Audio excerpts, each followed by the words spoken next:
Dito kami ngayon sa may Barangay Memorial. Dito sa aming bagong building ng Barangay San Bartolome. Ano, bagong building yan. Ito po ay burulan. Building yan, pure gold. Ito pure gold, kulay green eh. Ito burulan to eh. Ito may nakaburulo dito, kaya may patay rito, burulan. Kaya ang ginagawa namin dito, patay rin ito. Patay rin yung makina namin, baba eh. Pero ito, kaya pa mabuhay. Pero din sa may kabilang yun, na. Doon nadadali nyo sa loob. Holy Cross.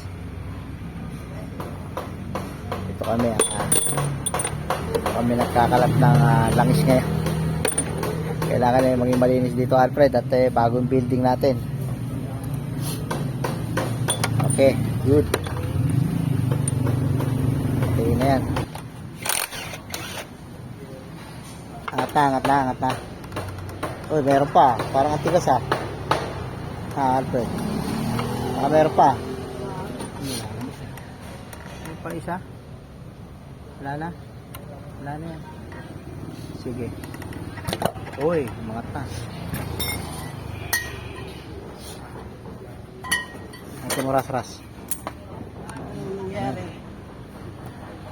Ano kaya kumatok dyan? Teka, well. Sige. Ayan loob. Kaya nangyari dyan. Atok. Water pump sa harap. Ito, isang galing to.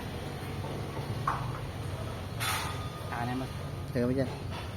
Teka mo naman dyan. Dito sa loob eh. Nahulog. Nahulog na. Napunin mo lang yung mga tornilyo. Ayan, katay na to.